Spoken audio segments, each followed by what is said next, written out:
जिंदगी उस मुकाम पे खड़ी है जहां मैं अगर हंसना भी चाहूं तो रोना आ जाता है। पतझड़ में तो सिर्फ पत्ते गिरते हैं, नजरों से गिरने का कोई मौसम नहीं होता। वक्त सिखा देता है इंसान को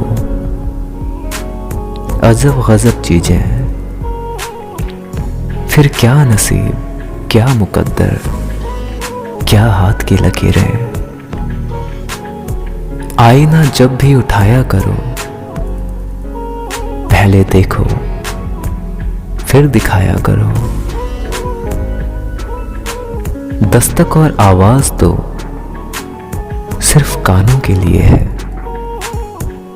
जो रूह को सुनाई दे उसे खामोशी कहते हैं।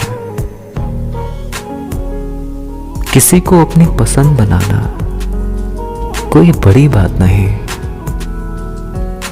लेकिन किसी की पसंद बन जाओ तो बात बने। बिस्तर पर लिपटने वाले तो जनाब बहुत मिल जाएंगे तुम्हें। मजा तो तब है जब कोई भरी बाजार में सीने से लगा दे। मेरे लिए मोहब्बत के मायने बस इतने से है कि अगर वो खुश है तो मैं भी खुश हूं।